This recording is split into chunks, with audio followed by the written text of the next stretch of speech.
Have you find yourself sitting right next to your partner, but you're feeling million miles away? You are in the same room, even sitting next to each other, probably on the couch or even the bed. But the silence between you is no longer comfortable. It's heavy. You scroll through your phones, you speak on logistics, who's picking up the kids, have you paid the electricity bill, what are we eating this night? And all, but the real deep conversation, the romantic feelings, the laughter, the joy is no longer there. It's faded. This feeling of disconnection is the most common and the most painful experiences in long-term relationships. It's not a sign that you're in the wrong relationship. It's just a sign that your relationship has been put in autopilot. But here is the crucial and hopeful part. The spark isn't magical or fleeting things that just disappears. It's a fire. And a fire, when dwindled, does not need any magic to be rekindled. It needs oxygen, fuel, and a protected space to burn. This isn't about grand romantic gestures. It is about small, consistent, and deliberate daily choices that build intimacy. If you're ready to close the gap, I'm going to discuss here about the lengthy step-by-step breakdown. Welcome to Stay Dignified with Edith. My name is Edith Olaide Olale.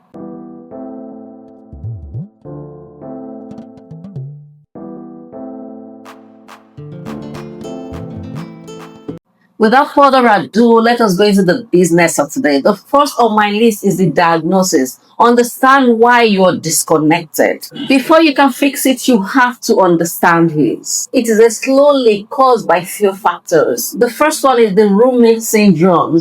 Your interaction has become purely transactional. You discuss about the house, you are co-managing the house, you are no longer lovers or best friends. Your conversation are about tasks, not thoughts, not feelings. And the second one is the negativity cascade. Psychologist John Gottman calls it the negative sentiment override. When you're disconnected, you start interpreting your partner's neutral behavior through a negative lens. Perhaps they forgot to buy you maybe your normal nice mat, or they forgot to, for just one time, to take out the trash. You won't see it as a mistake. You will just say, this person no longer care for me. This person no longer love me.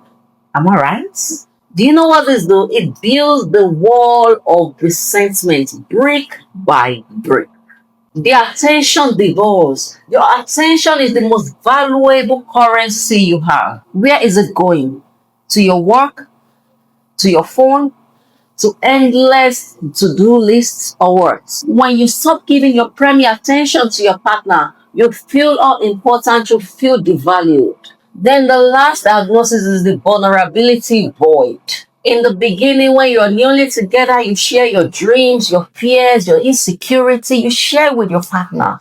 But over time, life gets tougher. We now build walls to shield ourselves. We stop feeling being vulnerable because we feel it's risky. And without vulnerability, there is no true intimacy. The action step you're going to take to this is, for 1 week, just observe your interaction without judgments. Notice the ratio of your transactional talk versus the connective talk. Notice where your attention goes when you are together.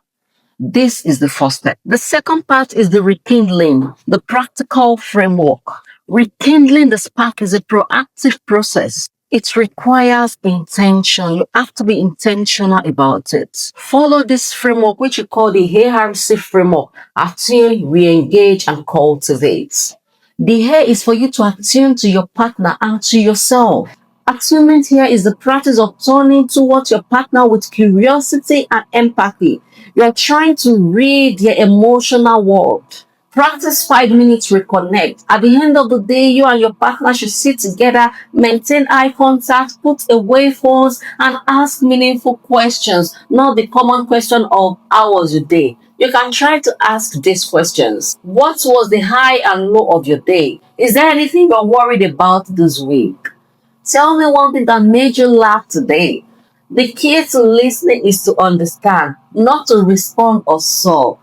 Just be a witness. Revive physical, non-sexual touch. They ought to always have sex when you're touching each other can actually put pressure on the person and make either the husband or the wife to withdraw a bit, because he or she will think that anytime there is physical touch, definitely sex will follow. But try to introduce none other sexual touch. You can touch your partner, let your partner know that once you're touching them, touching their body, that doesn't mean you want sex. You just want the non-sexual touch. So you're reintroducing touch without agenda. You can also practice a 10 to 20 seconds odds when one of you comes home. It feels like forever, but it releases oxytocin, the hormone for bonding. Hold hands while watching TV, while walking, while sitting beside each other. A gentle hand on their shoulder as you walk by. A foot rub or a massage at the end of a long day. This rebuilds physical connection without pressure, without hidden agenda. At this point, let me introduce you to my latest publication, which is the 20th publication I've done in 8 years. The fake positivity. It's on seller, and if you want the hard copy, you can reach out to me in the email below. I'm going to drop both the email and the seller link for you to purchase. The soft copy is 4,000 naira, and you're interested in the hard copy is 5,000 naira. The how is for you to re-engage in shared meaning. You fell in love for a reason. You have to rediscover the horse beyond the chores and the responsibilities. Revisit your story of yours. You can watch your old videos, your wedding videos, your old pictures when the love was still, when the flame of your love was burning. You can revisit those memories. Reminisce about your first date, the first challenges you had together, your favorite vacation, your favorite restaurant, and all those good memories. Reminisce about them. Do you know what this do? It actively reminds the brain of the positive memories, positive things you shared together. Create novelty dates. Your brain craves novelty. Doing the same dinner, the same movie nights won't cut it. You need new, slightly exciting experience to create the dopamine that was there when you first fell in love. You can go rock climbing or escape room. Explore new parts of your city you've never been to. Nice places that you've never been to explore together. The key here is for you to do things you've never done together, to see each other in a new light. Find a shared project. This gives you a common goal and a sense of being a team. It could be planning vacation, staycation, or even weekend getaway, something both of you will look forward to. You can do some things, maybe learn new languages together, or even redecorate a part of your room. Just do something together that will involve the two of you. You can watch my video on how you can be an irresistible woman. I will drop the link also in the description below. The say is to cultivate the culture of appreciation and safety. The spark cannot survive in an environment of criticism and contempt. You must consciously build a safe place for it to thrive. Implement a daily appreciation. Just look for one thing. Just something, might be big, it might be small, to appreciate your partner for every single day, not the same thing all through the week.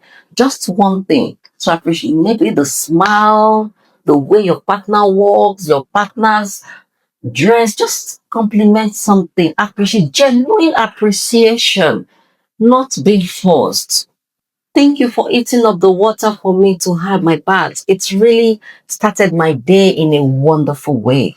I really appreciate how you handle the stress call. I love the way you can be calm under pressure. This train your brain to always look for the positive aspects, counteracting the negative cascade.